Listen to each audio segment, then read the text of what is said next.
Chilli powder అన్ని రకాల వంటలకు పచ్చళ్లకు సరైన chilli powder. No colour, no chemicals. నమస్కారం, వెల్కమ్ టు ఐ డ్రీమ్. నేను విచిత. ప్రస్తుతం మనతో పాటు ఉన్నారు oncology surgeon doctor Mohan Vamsi garu. ప్రస్తుత రోజుల్లో చూసుకుంటే క్యాన్సర్ అనే మహమ్మారి ఎక్కువగా వినిపిస్తూ ఉంటుంది. ప్రతి ఒక్కరిలో కూడా మనకు క్యాన్సర్ అనే ఒక వ్యాధి వచ్చింది అని చాలా ఎక్కువ మందిలో వింటూ ఉన్నాం. అసలు ఏంటి, ఎందుకు వస్తుంది క్యాన్సర్?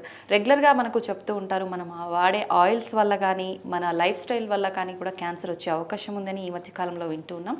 అదంతా అసలు ఎంతవరకు నిజం? ఇప్పుడు సార్తో మాట్లాడి తెలుసుకుందాం. నమస్తే సార్. నమస్తే అండి. సార్, క్యాన్సర్ ఈ పదం అయితే ఈ మధ్య రెగ్యులర్గా వినిపిస్తూనే ఉంటుంది సార్. Very true. అవును సార్. అసలు క్యాన్సర్ అనగానే అమ్మో ఒక భయం సార్. నిజంగా ఎందుకు సార్, ఎందుకు ఇంత ఎక్కువగా వినిపిస్తుంది? భారతదేశంలో అబౌట్ 142 crore పాపులేషన్లో ప్రతి సంవత్సరం అబౌట్ ఐసీఎంఆర్ ఎస్టిమేట్ ప్రకారం 15.5 lakh న్యూ క్యాన్సర్స్ డయాగ్నోస్ చేయబడుతున్నాయి. అంటే 1.5 million. ఓకే. ప్రపంచం మొత్తం మీద ఇట్స్ అబౌట్ 20 crore. ఇండియాలోనే 1.5 million ఉందండి. చైనా పాపులేషన్ మనకన్నా కొంచెం తక్కువ ఇప్పుడు, బట్ అక్కడ అబౌట్ 36 lakh క్యాన్సర్స్ ఉన్నాయి. సో మన ఇండియాలో probably grossly under estimated disease అండి ఇది. మన ప్రాబ్లం ఏంటంటే cancer is not a notifiable disease. వాళ్ళు మార్నింగ్ నేను క్యాన్సర్ పేషెంట్ చూసాను అనుకోండి, నేను ఎవరికి రిపోర్ట్ చేయాల్సిన అవసరం లేదు. నేను దానికి ట్రీట్మెంట్ చేసి అని ఇంటికి పంపించేస్తే హ్యాపీ.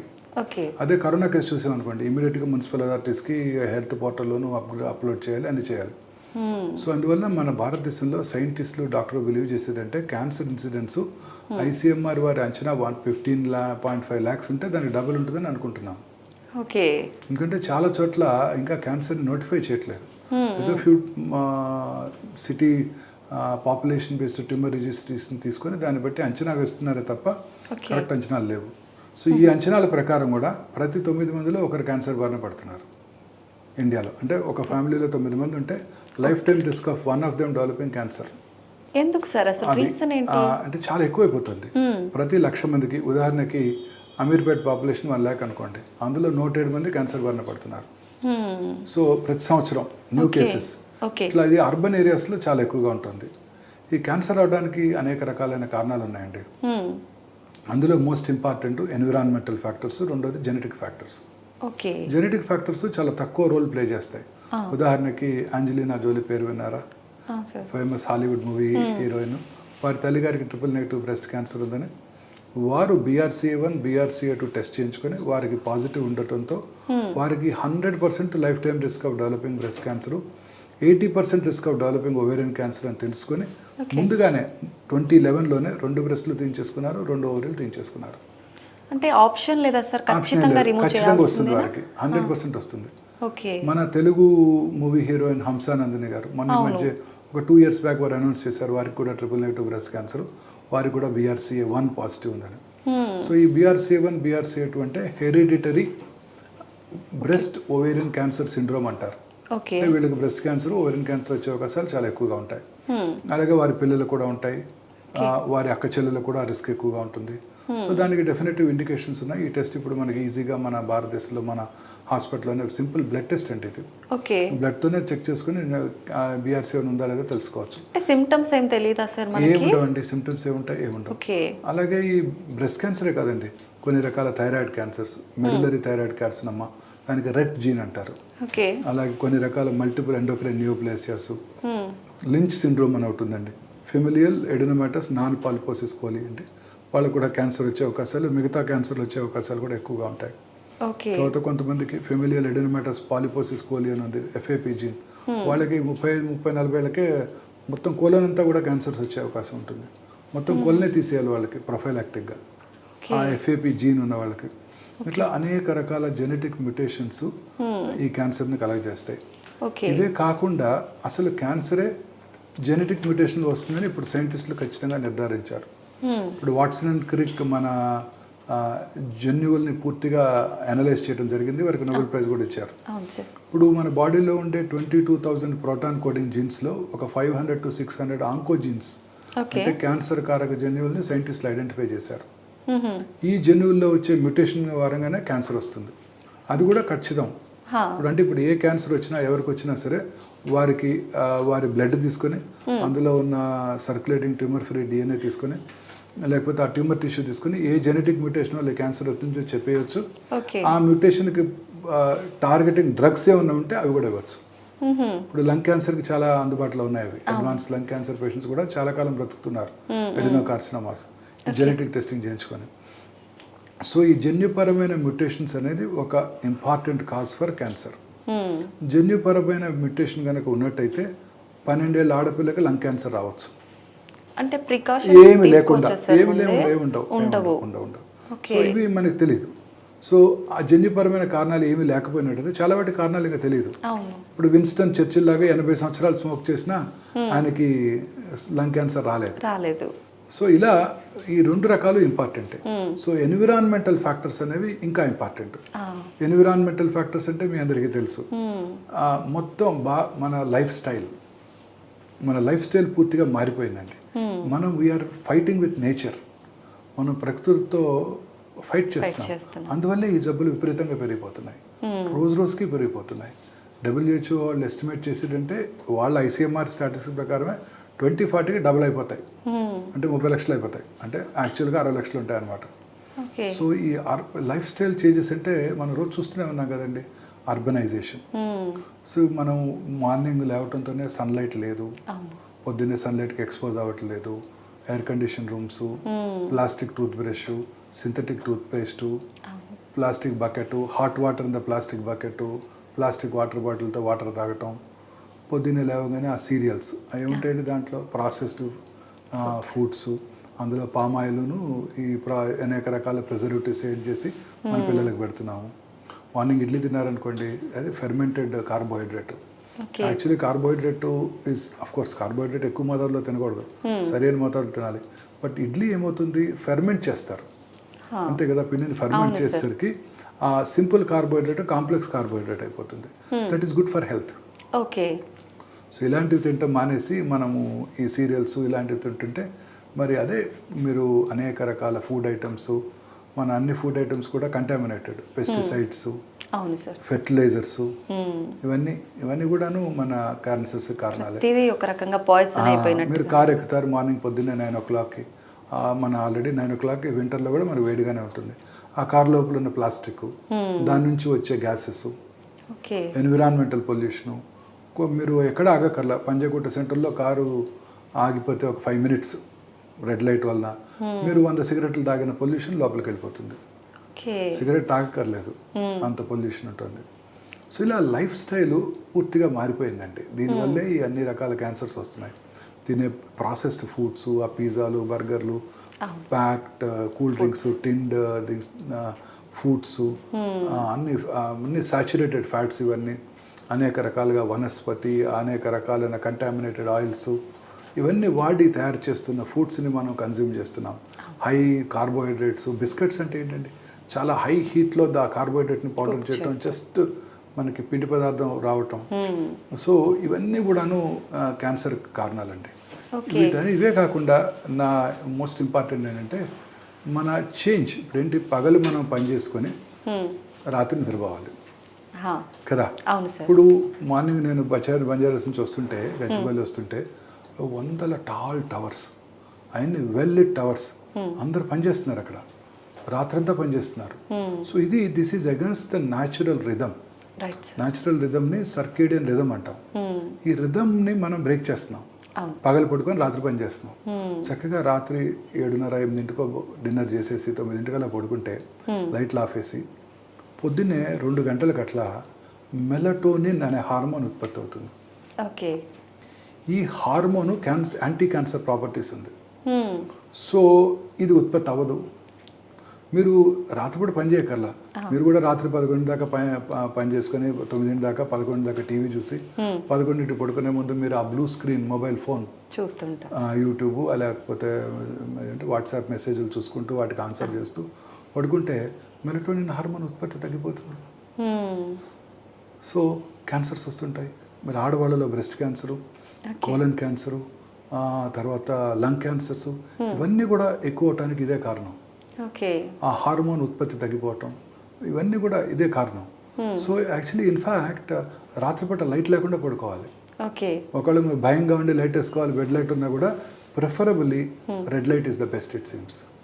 రెడ్ లైట్లో మెలటోనిన్ హార్మోన్ ఉత్పత్తి కొంత ఎఫెక్ట్ అవ్వకుండా ఉంటుందంట. ఈ ఆర్టిఫిషియల్ వైట్ లైట్స్ కూడా కారణమేనండి. ఆర్టిఫిషియల్ వైట్ లైట్స్ కూడా కారణమే.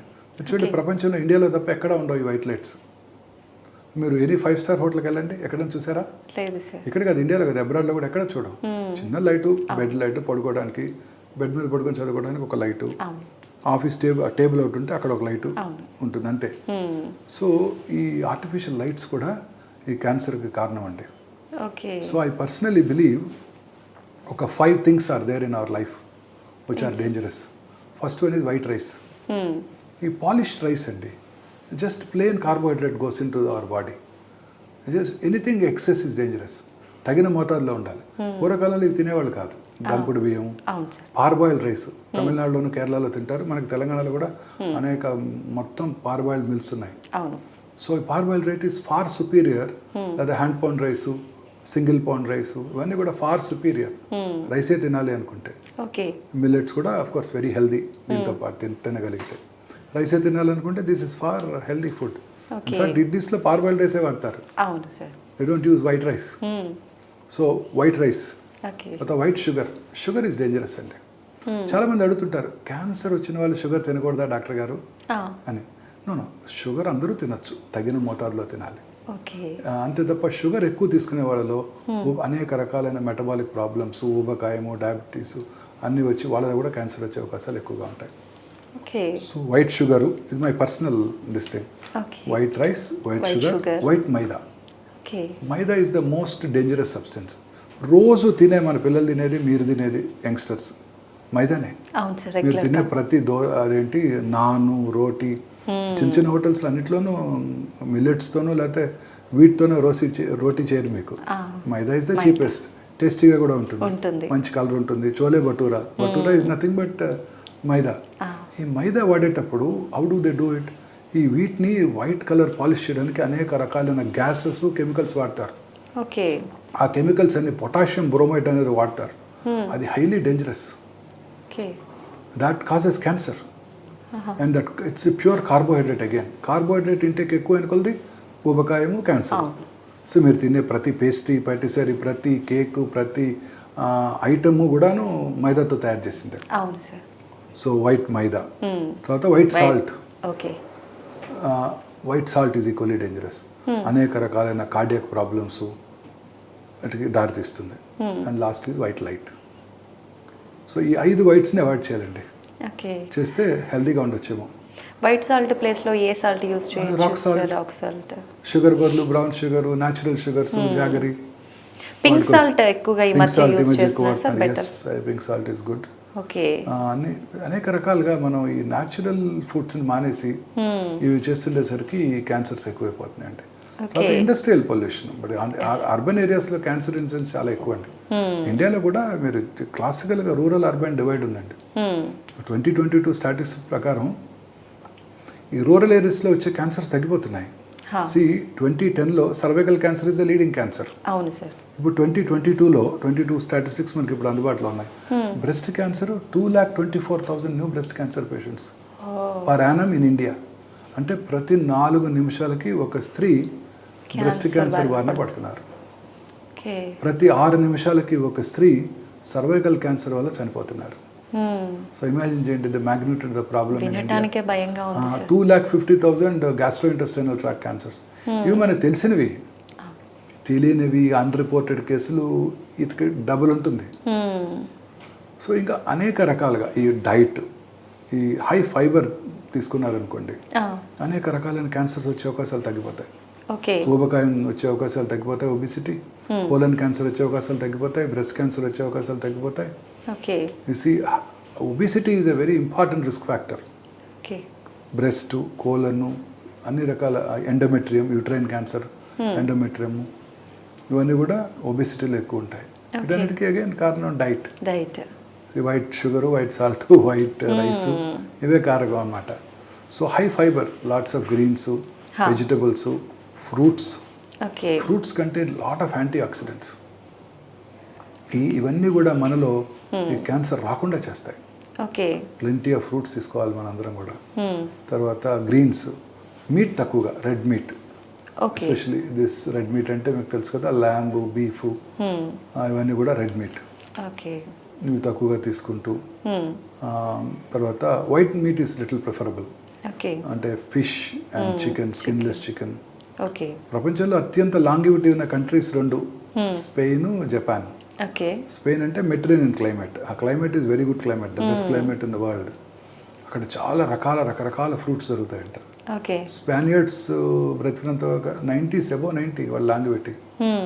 సూపర్ సార్, చాలా తక్కువ మంది మన దగ్గర. Healthy life Spaniards. వాళ్ళు తినే డైట్ ఏంటంటే ఇవే, olives, fruits, vegetables, sea fish. Sea fish is the best. Sea fish is the best and good amount of sunlight. అవును సార్, అక్కడ సన్లైట్ మనలాగే మనకున్నట్టే వాళ్ళకు కూడా ఉంటుంది. మిగతా యూరోప్తో పోలిస్తే మెడిటరేనియన్ క్లైమేట్లో గ్రీసు, స్పానియార్డ్స్ వీళ్ళు, స్పెయిన్, సదరన్ ఫ్రాన్స్ వీళ్ళు, పోర్చుగల్, వీటికి మంచి సన్లైట్ ఉంటుంది. సో సన్లైట్లో ఎన్నో రకాల మనకి ఎసెన్షియల్ ఐటమ్స్ ఉన్నాయి. మనకు తెలిసింది విటమిన్ డిఏ, మన సైంటిస్టులు కనుక్కొని ఎన్నున్నాయో. సో సన్లైట్కి ఎక్స్పోజ్ అవ్వకపోతే పిల్లలు కూడా ఎక్స్పోజ్ అవ్వట్లేదు, మనకు ఆప్షన్ ఉండి కూడా మనం యూజ్ చేసుకోలేకపోతున్నాం సన్లైట్. సో ఇవన్నీ కూడా క్యాన్సర్ కారకాలండి. ఓకే సో వీటిని అవాయిడ్ చేయటమే మోస్ట్ ఇంపార్టెంట్. ఇప్పటి నుంచే మనం ప్లాన్ చేసుకోవాలి. మన పిల్లలకి బాటిల్స్లో వాటర్ ఇవ్వకుండా చేసుకోవటం. ఇప్పుడు వేడి కాఫీ మీరు ప్లాస్టిక్ కప్లో తాగారనుకోండి, అనేక టాక్సిన్స్ ఆ కప్లోంచి కాఫీకి వచ్చేస్తాయి. Micro oven, it's quite harmful. Teflon coated this non stick pans చాలా పాపులర్ ఒకప్పుడు.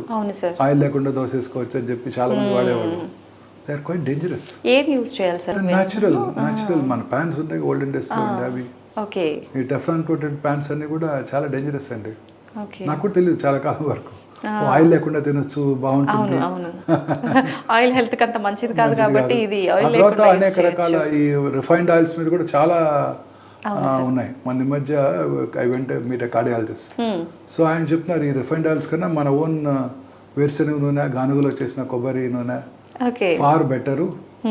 సో ఈ రిఫైన్డ్ ఆయిల్స్లో ఈ PUFA, poly unsaturated fatty acids కలిపి చేస్తున్నారు, కానీ they are not that natural oils are far superior హెల్త్గా అని చెప్తున్నారు ఆయన కూడా. ఓకే, అయితే సార్ రిపీటెడ్గా ఒకటే ఆయిల్ కంటిన్యూగా వాడటం వల్ల కూడా definite cancer. Very correct question అడిగారు. అది ఇప్పుడు రోజు అక్కడ పెడతారు మిర్చి బజ్జీ, పొద్దున్న ఆయిల్ పోస్తాడు, దాంట్లోనే వేస్తూ ఉంటాడు. సాయంకాలం మనం వెళ్ళి అక్కడ నుంచొని వందల మంది కార్లు మరి ఆపి కూర్చొని తింటుంటారు. 100% కార్సినోజెనిక్ అండి. Reused oils are 100% carcinogenic. 100%. ఒక రకంగా మన లైఫ్ స్టైల్ వల్ల మనమే కొన్ని తెచ్చుకుంటున్నాం కదా. అనేక రకాలు. ఒక టాబ్లెట్ ఇవ్వగానే ఫస్ట్ మామూలు టాబ్లెట్, దీనికి సైడ్ ఎఫెక్ట్స్ ఏంటి డాక్టర్ గారు అని అడుగుతారు. అవును, అక్కడికి వెళ్ళి చక్కగా ఆనందంగా కూర్చొని ఆ డర్టీ హ్యాండ్స్ తో ఆ రీయూజ్డ్ ఆయిల్స్ లో వేసే బజ్జీల్ని ఆనందంగా ఒక క్వశ్చన్ అడగకుండా డబ్బులు ఇచ్చి మరీ తినొస్తున్నాం. అంతే, అవి టెంప్ట్ చేస్తుంటాయి సార్, తిను అన్నట్టు. అడగంగానే ముందు టాబ్లెట్ కానీ సైడ్ ఎఫెక్ట్స్ ఏంటి డాక్టర్ గారు, అవును సర్జరీ చేయగానే కాంప్లికేషన్స్ ఏమైనా ఉన్నాయా డాక్టర్ గారు అని అడుగుతుంటారు. శుభం బాగా అవును, జనరల్లీ సర్జరీ చేయగానే ఫస్ట్ క్వశ్చన్ అదే, కాంప్లికేషన్స్ ఏమైనా ఉన్నాయండి. ఫుడ్ అనగానే ఫుడ్ హెల్త్ కి మంచిది అనే కాన్షియస్ లోనే ఉంటారు కాబట్టి రావు సార్ క్వశ్చన్స్. ఏ హోటల్ కైనా వెళ్ళండి మేడం, ఎవరన్నా మంచి ఆయిల్ వాడతారా? మేబీ 5-star హోటల్లో కూడా I don't think they will use any of this natural oils. Food కూడా మనం రీహీట్ చేసుకొని తినటం వల్ల వచ్చే అవకాశం ఉంటుందా సార్? రీహీట్ చేస్తే క్యాన్సర్ ఏనండి తప్పనిసరిగా. ఓకే, తప్పనిసరిగా అవన్నీ క్యాన్సర్ కాదు. ఏ హోటల్ కన్నా వెళ్ళండి మేడం, కాంట్ ట్రస్ట్. అన్ని రోటీలన్నీ మైదాతో చేసినవే, స్వీట్స్ అన్ని మైదాతో చేసినవే, అంతా వైట్ రైసే, ప్లెంటీ ఆఫ్ ఆయిల్, కలర్స్. నిన్నే కదా మనం ఎన్నో తమిళనాడులో పీచ్ మిఠాయి బ్యాన్ చేశారు, అక్కడ తమిళ్లో పంజి మిఠాయి అంటారు, కాటన్ క్యాండీ. దాంట్లో వేసే అన్ని కెమికల్స్ కూడా డేంజరస్ అండి. రోడమిన్ బి అని ఉంది కదా, అది టెక్స్టైల్ ఇండస్ట్రీలోను, తర్వాత కలరింగ్ ఏజెంట్స్లోను, డై ఇండస్ట్రీస్లోను వాటిలో వాడతారనమాట. అందులో చాలా రకరకాల ఆక్సిడేటివ్ రాడికల్స్ ఉంటాయండి, అవి క్యాన్సర్కి దారితీస్తాయి. చిన్నప్పుడే పిల్లలకి అవన్నీ ఇచ్చామనుకోండి, సో వాళ్ళ టెండర్ ఆర్గన్స్ ఎఫెక్ట్ అయిపోతాయి. సో ఆ కలరింగ్ ఏజెంట్స్, ఇప్పుడు మీరు ఏమి తిన్నా మీరు ఆర్డర్ చేయండి స్విగ్గీలోనో జొమాటోలోనో, చికెన్ 65 వెజిటబుల్ 65 ఏదో చైనీస్ డిష్, అన్ని కలరింగ్ ఏజెంట్స్, బ్రైట్ చక్కటి కలర్లో వస్తాయి. All definitely carcinogenic. Ajinomoto, Chinese డిషెస్లో వాడే అన్ని కార్సినోజెనిక్. వాడే ఆయిల్స్ ఏముంటాయండి? రియూజ్డ్ ఆయిల్స్, పామ్ ఆయిల్, వనస్పతి, they're all hydrogenated oils, they are very dangerous. So healthy food అనేది మీకు బయట దొరకడం అనేది ఇంపాసిబుల్, కష్టం. అవును. You can only eat some curd. Curd కూడా భయంగానే ఉంటుంది. ఆక్సిటోసిన్తో ఇండ్యూస్ చేసి వచ్చిన మిల్క్ అవి. అవును సార్. ఆక్సిటోసిన్ మన కర్డ్ బయట కొనుక్కుంటే టేస్టీగానే ఉంటుంది. దానిలో ఎన్ని ప్రిజర్వేటివ్స్ వేస్తారు. అవును. Each of them is toxic. ఇప్పుడు తెలుసుకున్నాం కలరింగ్ ఏజెంట్స్ ఆర్ డేంజరస్ అని. అన్నీ డేంజరస్సే. నేచర్లో లేనివన్నీ డేంజరస్సే. అసలు ఏం తినాలి అనే క్వశ్చన్ వస్తే ఏంటి సార్ పరిస్థితి? ప్రతి ఒక్కటి ఇలానే అయిపోయింది. What is made, what we our traditionally, what our elders ate. ఏం తిన్నారు మన తాతయ్యలు నాయనమ్మలు? ఇంట్లో చేస్తే దంపుడు బియ్యం తిన్నారు, పెరట్లో ఉన్న కూరగాయలు కొనుక్కు తిన్నారు, ఆకుకూరలు తిన్నారు. రీయూజ్డ్ ఆయిల్స్ ఏమి లేవు. ఆ టైంలో గానుగలో ఉన్న కొబ్బరి నూనె, లేకపోతే అప్పుడు వేరుశనగ నూనె, పల్లి నూనె వెరీ పాపులర్ మనకి సౌత్ ఇండియాలో. అఫ్కోర్స్ కేరళలో కొబ్బరి నూనె. సో న్యాచురల్గా వాళ్ళ ఇంట్లో వండుకునేవారు. అప్పుడు రెఫ్రిజిరేటర్లు ఉండేవి కావు, మైక్రోవేవ్ ఓవెన్లు ఉండేవి కావు. ఏ రోజు పండింది ఆ రోజు తినేయటం, ఫ్రెష్గా మళ్ళీ చేసుకోవటం, తింటాం. రిపీటెడ్ ఇదే ఉండేది కాదు. ఇలాంటి ఐటమ్స్ ఏ ఉండేవి కావు. సన్లైట్కి ఎక్స్పోజ్ అయ్యేవారు, చక్కగా పని చేసుకునేవాళ్ళు, ఫిజికల్ ఎక్సర్సైజ్ లేకపోతే కోలన్ క్యాన్సర్ వచ్చే అవకాశాలు, బ్రెస్ట్ క్యాన్సర్ వచ్చే అవకాశాలు, ఓవేరియన్ క్యాన్సర్ వచ్చే అవకాశాలు, యూట్రైన్ బాడీ క్యాన్సర్స్ వచ్చే అవకాశాలు ఎక్కువైపోతాయి. సో ఇవన్నీ తింటూ regular exercise is very important. ఆ రోజుల్లో వాళ్ళకి పనే ఎక్సర్సైజ్. ఇప్పుడు మనకు పని లేదు కాబట్టి మన సైక్లింగ్ తొక్కటం, కేబీఆర్లో వాక్ చేయటం, ఇవన్నీ మనకు వర్క్ ఉన్నా ఎంతసేపు హాయిగా కూర్చొని చేసుకునే వర్క్ సార్, బిందాస్ గా. అంతే కదా సార్. ప్రొఫెషనల్స్ వాళ్ళంతా ఏముందండి, పగలంతా పడుకుంటారు, సాయంకాలం పార్టీ చేసుకుంటారు, నైట్ వర్క్ వెళ్తారు. ఆర్టిఫిషియల్ లైట్స్ బాడీకి అలసటలేదు, ఫుడ్ ఆర్డర్ చేస్తారు ఫోన్లో, చేసుకునే ఓపిక లేదు. అంతే సార్. అది ఇద్దరు పని చేస్తున్నారు, పిల్లలకు కూడా అదే ఫుడ్ అలవాటు చేస్తున్నారు, రాత్రి పూట టీవీ చూస్తున్నారు, లేకపోతే లైట్లో బంద్ చేస్తున్నారు, మొబైల్ స్క్రీన్స్ తో ఆడుకుంటున్నారు పిల్లలు కూడా. Very dangerous. ఎక్కువ మొబైల్ ఫోన్ వాడితే కూడా డెఫినెట్ గా పెరోటిడ్ క్యాన్సర్స్ వచ్చే అవకాశాలు ఎక్కువ. ఎస్పెషల్లీ కొత్తవి కాదు, పాతవి GSM-2 అని ఉండేవి చూడండి, వాటితో వచ్చే రేడియేషన్ డోస్ చాలా ఎక్కువ పెరోటిడ్ క్యాన్సర్ వాడిన చోట. సో రికమెండేషన్స్ ఏంటంటే పిల్లలకు మొబైల్ ఫోన్ ఇవ్వద్దు. వీలైనంత వరకు మీరు కూడా ల్యాండ్లైనే వాడుకోండి, అవసరమైన వరకు మొబైల్ ఫోన్ వాడుకోండి. బ్రెయిన్ ట్యూమర్స్ వచ్చే అవకాశాలు ఎక్కువ. GSM-2 మొబైల్స్తో రేడియేషన్ డోస్ చాలా ఎక్కువ. ఆ రోజుల్లో 9246 నెంబర్ ఉండేది ఒక 10 years బ్యాక్. GSM-2 మొబైల్స్, వాటిలో రేడియేషన్ డోస్ చాలా ఎక్కువ. ఇప్పుడు కూడా మీరు బ్యాటరీ అయిపోయే టైంలో వాడుతున్నా కూడా రేడియేషన్ డోస్ ఎక్కువగానే ఉంటుంది. కొత్త ఫోన్స్లో తక్కువ radiation exposure. But whatever said and done, everything is dangerous. Everything is dangerous. ఏదైనా అతిగా అవసరం లేదు. Anything. Synthetic clothes కానివ్వండి, న్యాచురల్ లైట్స్ కానీ, అన్ని ఎవ్రీథింగ్ మనకి అన్ని కూడా dangerous. Food items, anything. Lack of exercise చాలా ఇంపార్టెంట్. ఈ మోడర్న్ వరల్డ్లో అంతా ఇంకా పిల్లలు ఎక్కువ ఎక్స్పోజ్ అవుతున్నారు. మా జనరేషను, I'm 59. మా జనరేషన్లో మా చిన్నప్పుడు ఏం లేవు మాకు లక్కీగా. So you are not expose. We didn't have a refrigerator home. Nobody had microwave in that time. Mom use to cook. Never had a hotel food. స్విగ్గీలు, జొమాటోలు లేవు ఆర్డర్ చేయడానికి. సో ప్రజెంట్ జనరేషన్కి this is going to explode. Next 20-30 years to come వీళ్ళకి, ఇప్పుడు యంగ్స్టర్స్కి it's going to be a problem. This is going to be the major problem. Non-communicable diseases. See, we have conquered cholera, we have conquered tuberculosis. Heart attack ni conquer చేసాము, coronary స్టెంట్లు వేసుకుంటున్నాము, అన్ని check చేసుకుంటున్నాము, కరోనాని canker చేసాము. ఇక మిగిలింది ఏంటండి? Cancer. వయసు పెరిగే కొలది క్యాన్సర్ వచ్చే అవకాశాలు ఎక్కువ పోతాయి. ఏజ్ నుంచి ఎక్కువ వచ్చే ఛాన్సెస్ ఉంటుంది. ఏజ్ పెరిగే కొలది మేడం, ఏజ్ పెరిగే కొలది. ఇప్పుడు లాంగివిటీ ఎంత, ఇండియాకి ఇండిపెండెన్స్ వచ్చినప్పుడు 37 years యావరేజ్ లైఫ్ టైం. ఇప్పుడు 71. సో వయసు పెరిగే కొలది ఇవే వస్తున్నాయి. ఇప్పుడు 80 years ఏజ్ ఉన్న స్త్రీలు జూబ్లీ హిల్స్లో 100 మంది ఉన్నారనుకోండి, అందులో 10 మందికి బ్రెస్ట్ క్యాన్సర్ ఉంటుంది. 90 years ఏజ్ ఉన్న వయసు ఉన్న స్త్రీలు జూబ్లీ హిల్స్లో 100 మంది ఉన్నారనుకోండి, 16 మందికి బ్రెస్ట్ క్యాన్సర్ ఉంటుంది. సో వయసు పెరిగే కొలది క్యాన్సర్ వచ్చే అవకాశాలు ఎక్కువగా ఉంటాయి. అన్ని క్యాన్సర్స్, మగవాళ్ళలో ప్రాస్టేట్ క్యాన్సర్, బ్లాడర్ క్యాన్సర్, అన్ని అన్ని క్యాన్సర్స్ కూడా వయసు పెరిగే కొద్దీ వస్తాయి. ఇప్పుడు ట్యూమర్లు వచ్చిన ప్రతి ట్యూమర్ క్యాన్సర్గా మారే అవకాశం ఉంటుందా సార్? ట్యూమరు అంటే రెండు ఉంటాయండి, benign and non cancerous. Malignant అంటాం. Malignant cancer. ట్యూమర్ అంటే మన భాషలో తెలుగులో చెప్పాలంటే గడ్డ. రకరకాల గడ్డలు వస్తుంటాయి. బ్రెస్ట్లో మామూలు గడ్డలు వస్తాయి, క్యాన్సర్ గడ్డలు వస్తాయి. కొన్ని మామూలు గడ్డలు క్యాన్సర్గా మారవచ్చు. ఉదాహరణకి థైరాయిడ్లో లంప్ ఉంటుంది, లెఫ్ట్ అన్ట్రీటెడ్ అది క్యాన్సర్గా మారచ్చు.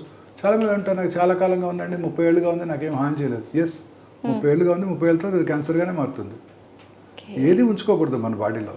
పెరోటిడ్లో బెనైన్ ట్యూమర్ ఉంటుంది, సర్జన్ దగ్గరికి వెళ్తారు. చాలామంది సర్జన్స్ కూడా చిన్న ట్యూమరే కదా, అక్కడ ఒక ఇంపార్టెంట్ నర్వ్ ఉంటుంది, అది దాన్ని డ్యామేజ్ చేస్తాము, ఏం చేయట్లేదుగా, ఉంచుకోండి అంటారు. It turns into మలిగ్నెన్సీ.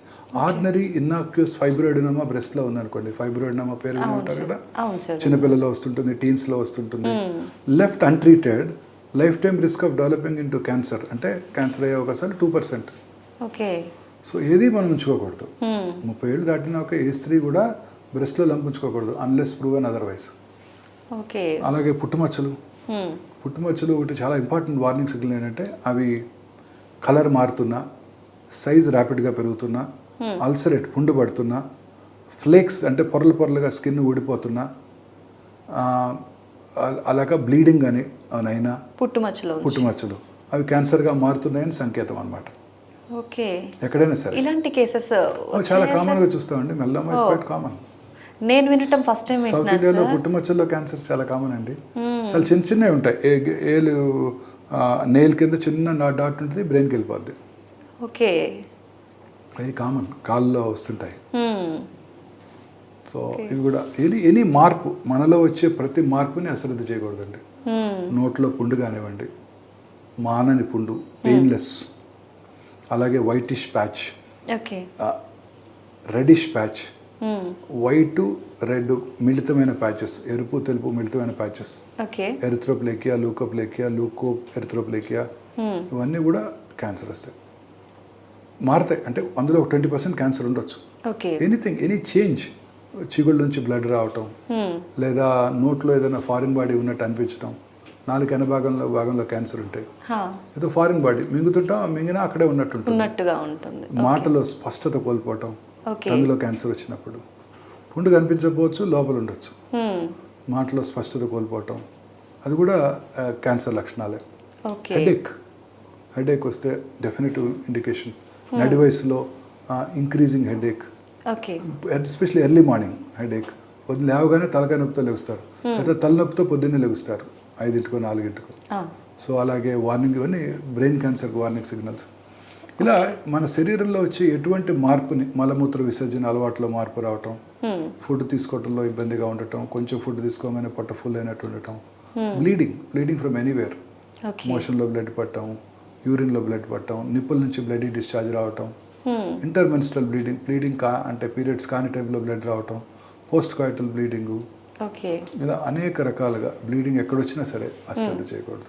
అయితే క్యాన్సర్ వచ్చినప్పుడు స్పెసిఫిక్గా ఏదైనా పార్ట్లో వచ్చినప్పుడు ఆ పార్ట్ని రిమూవ్ చేయడము, అక్కడ ఏదైనా ట్యూమర్ లాగా వచ్చినప్పుడు అది రిమూవ్ చేయడం అలా చేస్తుంటారు కదా సార్, అలా రిమూవ్ చేసిన తర్వాత ఆ ప్లేస్లో మళ్ళీ వచ్చే ఛాన్స్ ఉండదంటారా?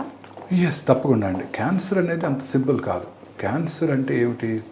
మన శరీరంలో ఉన్న కోట్లాది కణాల్లో ఏదో ఒక కణం అప్రతీతంగా పెరిగిపోవడాన్ని క్యాన్సర్ అంటాం. అది కంట్లో రావచ్చు, స్కాల్ప్ మీద రావచ్చు, బ్రెయిన్లో రావచ్చు, ఎక్కడైనా రావచ్చు. క్యాన్సర్ యొక్క మెయిన్ ప్రాబ్లం ఏంటంటేనండి, అది చుట్టుపక్కల ఉన్న నార్మల్ కణజాలంలోకి చొచ్చుకొని పోతుంది. క్యాన్సర్ అంటే గ్రీక్ భాషలో పీత అని అర్థం. సో మనం క్రాబ్ తింటుంటారు మన వాళ్ళు, నాన్ వెజ్ తినేవాళ్ళు. క్రాబ్ తినామంటే గ్రీక్ దేశంలో క్యాన్సర్ తినామని అడగాలన్నమాట వాళ్ళు. క్యాన్సర్ అంటే పీత అని అర్థం అండి. సో పీతలాగా ఆ కాళ్ళు అలా చొచ్చుకొని పోతుంటాయి నార్మల్ టిష్యూస్లోకి. చిన్నప్పుడు చదువుకున్నాం సెల్ యాటమ్ అంటే ఎంత స్మాల్గా ఉంటుంది. ఆ కణాలు రక్తనాళాల ద్వారా, లింఫ్ నాళాల ద్వారా శరీరంలో ఇతర భాగాలకు పాకిపోతాయి. అది క్యాన్సర్తో మెయిన్ ప్రాబ్లం. అందుకే ఓల్డెన్ డేస్లో క్యాన్సర్ వచ్చినప్పుడు ఈ కాన్సెప్ట్ తెలియనప్పుడు, అంటే 1920 తర్వాతే ఈ కాన్సెప్ట్ సైంటిస్టులకు తెలిసాయి. అంతకుముందు సర్జరీ చేశారనుకోండి బ్రెస్ట్కి, బ్రెస్ట్ తీస్తారు, మళ్ళీ తిరిగి వచ్చేది లంగ్లోనో లివర్లోనో. సో అందరికీ ఒక అపోహ ఉండేది, కత్తి పెడితే క్యాన్సర్ పెరిగిపోతుంది, అది అపోహ. అదేంటంటే ఈ నాలెడ్జ్ లేనప్పుడు, క్యాన్సర్ యొక్క బయోలాజికల్ బిహేవియర్ తెలియనప్పుడు ఈ అపోహ ఉండింది. మనందరికీ తెలుసు క్యాన్సర్ కత్తి పెట్టినా పెట్టకపోయినా పెరిగిపోతూనే ఉంటుంది. క్యాన్సర్ని ఎర్లీ స్టేజ్లో తీయాల్సి, మీరు అడిగారే తీస్తే మళ్ళీ వస్తుందా అని. క్యాన్సర్ని తీయటానికి గైడ్ లైన్స్ ఉన్నాయి. ఎప్పుడు తీయాలి, ఏ సైజులో ఉన్నప్పుడు తీయాలి. ఉదాహరణకు బ్రెస్ట్ ట్యూమర్ పెద్దగా ఉంది, 5 సెంటీమీటర్లు ఉంది, తీసేయండి డాక్టర్ గారు, మొత్తం బ్రెస్ట్ తీసేయండి డాక్టర్ గారు అంటుంటారు. తీయకూడదు. అది పెద్దదిగా ఉంటే ముందుగా కీమోథెరపీ ఇచ్చి డౌన్ సైజ్ చేయాలి. నిన్న ఒక డాక్టర్ గారు వచ్చారు నా దగ్గరికి, స్పెషలిస్ట్ డాక్టర్ గారు. వారికి ట్రిపుల్-నెగటివ్ బ్రెస్ట్ క్యాన్సర్ ఉంది. చిన్న లంపే, నాకు తీసేయండి బ్రెస్ట్, ఆ గడ్డ తీసేయండి, చంకలో ఉన్న గ్లాండ్స్ తీసేయండి, సెంటర్నల్ లోడ్ చేయని అడుగుతారు. తీయకూడదు. ట్రిపుల్-నెగటివ్ బ్రెస్ట్ క్యాన్సర్కి ఇప్పుడు ముందుగా కీమోథెరపీ అలాగే ఇమ్యూనోథెరపీ ఇచ్చి తగ్గించి ఆ తర్వాత ఆపరేషన్ చేయాలి. డెఫినెటివ్ గైడ్ లైన్స్ ఉన్నాయి. రెక్టల్ క్యాన్సర్ అతి ఎర్లీ స్టేజ్లో వస్తే తప్ప T2 అంటే కొంచెం మజిల్లోకి వెళ్ళినా కూడా ముందుగా రేడియేషన్ కీమోథెరపీ ఇచ్చి సర్జరీ చేస్తే రిజల్ట్స్ ఫార్ సుపీరియర్. స్ప్రెడ్ అవ్వకుండా ముందుగానే సర్వైవల్ పెరిగిపోతుంది. సైంటిస్టులు ఇప్పుడు అన్ని స్టడీ చేశారు. ఇలా ముందు సర్జరీ చేస్తే ఎంతకాలం సర్వైవ్ అయ్యారు, రేడియేషన్ కీమో ఇచ్చి ఎంతకాలం సర్వైవ్ అయ్యారు, అవన్నీ చేసి మనకు చక్కగా గైడ్ లైన్స్ ఇచ్చారు. ఇప్పుడు NCCN 2024 గైడ్ లైన్స్ ఉన్నాయి.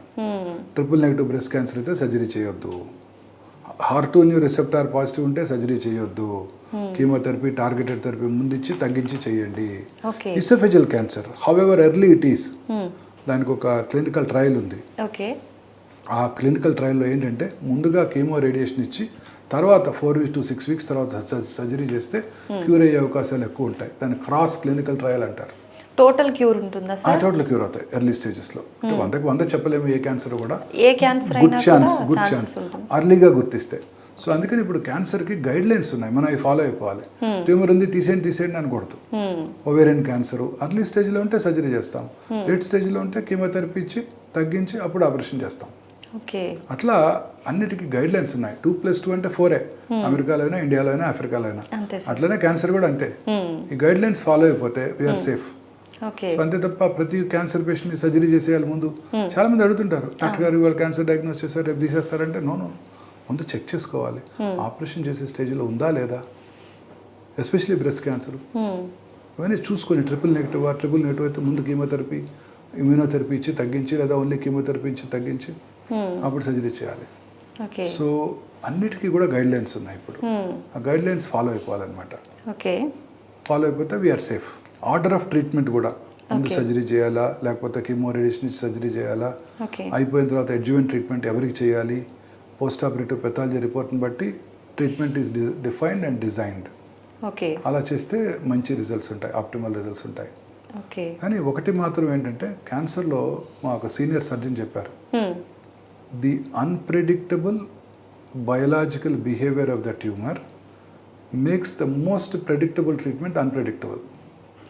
అంటే దాని బిహేవియర్ ఎలా ఉంటుందంటే ఎంత మంచి ట్రీట్మెంట్ ఇచ్చినా కూడా తిరిగి వస్తుంటాయి.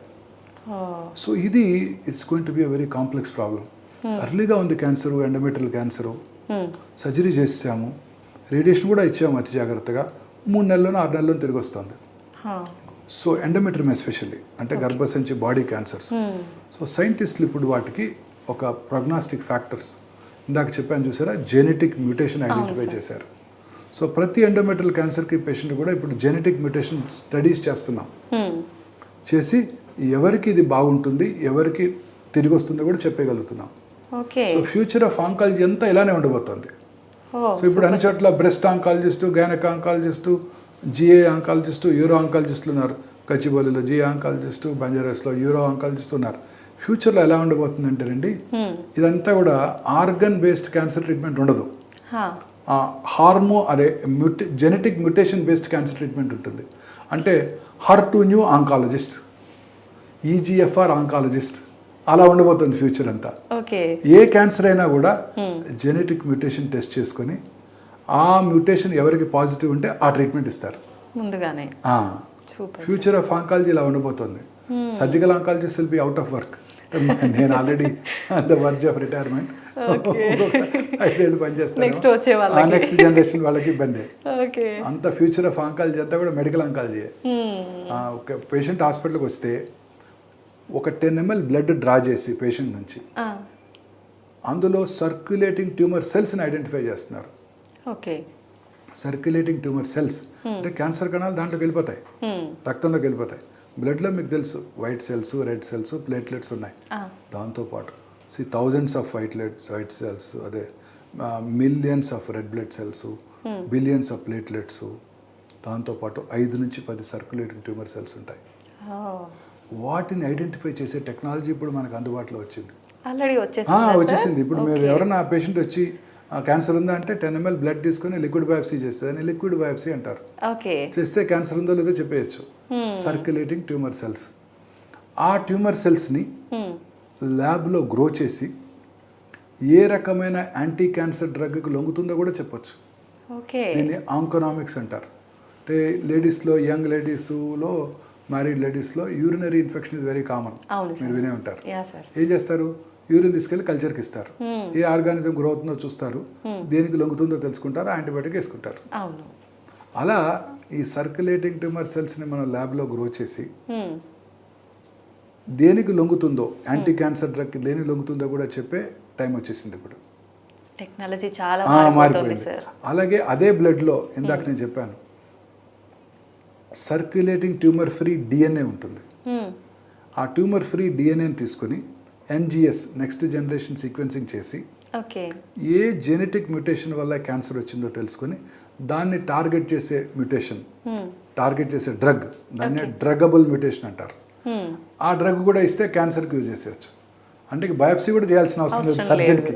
ఫ్యూచర్లో ల్యాబ్లో సిస్టర్, ఓపీలో సిస్టర్, ఆంకాలజిస్ట్ ఆఫీస్లో సిస్టర్ డ్రా చేసేసి బ్లడ్ పంపించేస్తే మనకి 4 రోజుల్లో తెలిసిపోతుంది క్యాన్సర్ ఉందా, ఏ మ్యూటేషన్ వల్ల క్యాన్సర్ ఉంది, దేనికి లొంగుతుందో కూడా చెప్పేయచ్చు. పోనీలేండి సార్, అంటే డాక్టర్లకి పని లేకపోయినా ఒక రకంగా వ్యాధి బెనిఫిట్ ఉంది కాబట్టి. బట్ ప్రజెంట్ ప్రాబ్లం ఏంటంటేనండి, దీస్ ఆర్ ప్రొహిబిటివ్లీ ఎక్స్పెన్సివ్. ఇవన్నీ పేటెంటెడ్ టెక్నాలజీస్. ఇప్పుడు ఆ ఇమ్యూనోథెరపీ అన్నాను ఇందాక, ట్రిపుల్-నెగటివ్కి 3 వారాలకు 4 లక్షల రూపాయలు.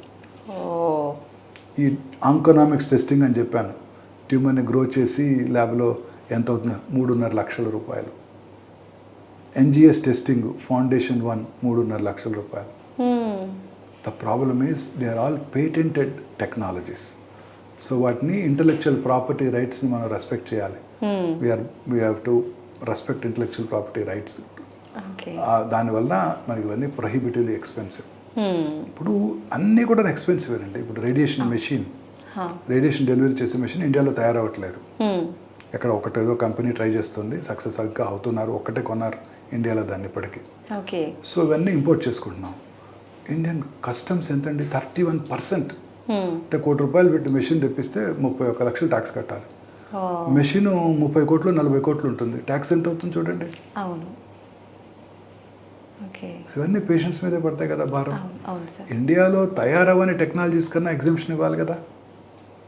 ఓకే, మేక్ ఇన్ ఇండియా చేద్దాం, ఇండియాలో ఉన్న వాటికి ఇద్దాం, మరి ఇండియాలో తయారు చేయని వాటికి పేషెంట్స్కి ఇవి అవసరం కదా.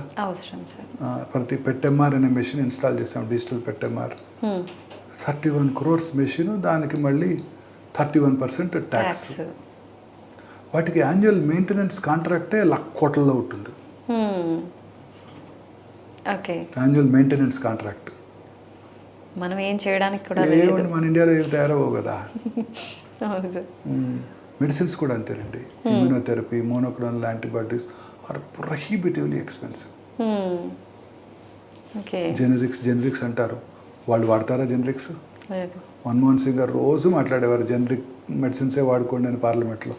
మరి వారికి ఇండియన్ కలాం స్టెంట్ వేశారా? వేయించుకోలేదు. ఇంపోర్టెడ్ స్టెంటే వేయించుకున్నారు. చెప్పడానికే బాగుంటాయి కదా సార్. ఫారిన్ సూట్సే వేసుకుంటారు మన ప్రధానమంత్రులు అందరూ కూడా. అంతే. ఇండియన్ సూట్స్ ఎవరైనా వేసుకుంటారా? వేసుకోరు. కాస్ట్లీవే నచ్చుతాయి కదా సార్, కంఫర్ట్గా ఉంటాయి, నచ్చుతాయి. అంతే. సో అన్నీ చాలా ఎక్స్పెన్సివ్ అండి. Treatment is expensive. బిఫోరే అంటే క్యాన్సర్ రాకుండా ఉండాలి అంటే టెస్ట్లు ఏమైనా చేయించుకొని నాకు వచ్చింది రాలేదు కన్ఫర్మ్ చేసుకోవాలి అని అంటే ఏ టెస్ట్ చేయించుకుంటే సరిపోతుంది? దట్స్ వెరీ ఇంపార్టెంట్ అండి. ఇప్పుడు హార్ట్లో కార్డియాక్, నేనున్నాను, నాకు 15 క్రాస్ అయిపోయాయి, అల్లుడు వస్తాయి, వెళ్ళి కార్డియాలజిస్ట్ ఆఫీస్కి వెళ్ళి పొద్దున్నే ఫాస్టింగ్లో లిపిడ్ ప్రొఫైలు, అవసరమైతే ఒక ECG, ట్రెడ్మిల్, ఇకోకార్డియం వేసుకుంటే నాకు ఎంతవరకు ప్రాబ్లం ఉందో తెలిసిపోతుంది. హార్ట్ అటాక్ వచ్చే అవకాశాలు ఎంత ఉన్నాయో తెలుస్తాయి. దాన్ని వెంటనే కంట్రోల్ చేసుకోవడానికి వారి సూచనల మేరకు డైట్ అడాప్ట్ చేసుకోవటం, మెడిసిన్స్, స్టాటిన్స్, అలాగే ఈకోస్ఫిరిన్, యాంటీప్లేట్లెట్ ఏజెంట్స్ వాడుకుంటాం, అయిపోతుంది. క్యాన్సర్కి అలా లేదండి. ఇవాళ టెస్ట్ చేయించుకున్నారు, మీకు క్యాన్సర్ లేదని చెప్పాను, 3 రోజుల తర్వాత గ్యాస్ట్రిక్ క్యాన్సర్ కనపడవచ్చు. అంత ఫాస్ట్గా? ఫాస్ట్ అని కాదు, there is no way we can find out. Okay. Screening అని ఉంది మనకి ఇప్పుడు, గర్భసంచి ముఖద్వార క్యాన్సర్. ఓకే. దానికి లాంగ్ ప్రీ క్యాన్సరస్ ఫేజ్ ఉంది. అంటే క్యాన్సర్ రాకముందే దాన్ని పట్టుకోవచ్చు, ఏది క్యాన్సర్గా మారుతుందో తెలుసుకోవచ్చు. వాటికి స్క్రీనింగ్ చేసుకుంటే తెలుస్తుంది. Pap smear, clinical examination, visual inspection అంటాము, అలాగే అవసరమైతే క్లినికల్ ఎగ్జామినేషను పాప్స్మియర్తో చెప్పేయచ్చు. ఓకే. కానీ మిగతా క్యాన్సర్స్కి అలా లేదు. సర్వైకల్ క్యాన్సర్కి మీరు, అంటే గర్భసంచి ముఖద్వార క్యాన్సర్కి మీరు స్క్రీనింగ్ చేసుకుంటే క్యాన్సర్ రాకుండా చేసుకోవచ్చు, సెకండరీ ప్రివెన్షన్ అంటాం. అదే బ్రెస్ట్ క్యాన్సర్ స్క్రీనింగ్ చేయించుకున్నాం అనుకోండి, క్యాన్సర్ని ముందుగా గుర్తించవచ్చు, అంతే తప్ప క్యాన్సర్ రాకుండా చేయలేము. అదే మగవాళ్ళలో అయితే ప్రాస్టేట్ క్యాన్సర్, సంవత్సరానికి ఒకసారి 50 దాటినాక ప్రతి పురుషుడు కూడా పిఎస్ఏ టెస్ట్ చేయించుకుంటే క్యాన్సర్ రావడానికి ముందుగా పట్టుకోవచ్చు, అంతే తప్ప క్యాన్సర్ని ప్రివెంట్ చేయలేము. సర్వైకల్ క్యాన్సర్లో మాత్రమే ప్రివెన్షన్ ఉంది, సెకండరీ ప్రివెన్షన్. సర్వైకల్ క్యాన్సర్లో వెరీ ఇంపార్టెంట్ ప్రైమరీ ప్రివెన్షన్ కూడా ఉంది. అంటే ఈ cervical cancer human papillomatous virus infection వల్ల వస్తుంది. ఆ పాపిలోమటస్ వైరస్ని మనం ప్రివెంట్ చేయడానికి వ్యాక్సిన్ కనుక వేయించుకున్నట్టయితే మన ఆడపిల్లలందరికీ 10-12 ఏళ్ల కల్లా వాళ్ళకి క్యాన్సర్ రాకుండా చేసుకోవచ్చు. Any cancer? Cervical cancer. అది primary prevention. Okay. Secondary prevention ఈ స్క్రీనింగ్. బట్ ఫ్యూచర్లో ఈ మధ్య కొత్త టెక్నాలజీ క్యాన్సర్ వ్యాక్సిన్ ట్రీట్మెంట్ కూడా వాడతారు. ఇప్పుడు కరోనా టైంలో మీకు mRNA వ్యాక్సిన్స్ డెవలప్ చేశారు. What did you do? ఆ కరోనా వైరస్ యొక్క mRNA తీసుకొని, అది RNA వైరస్, mRNA తీసుకొని అది కనుక మనకి ఇంజెక్ట్ చేస్తే మనకి కరోనా రాదు, కానీ అది కరోనాని సిమ్యులేట్ చేసి యాంటీబాడీస్ తయారవుతాయి.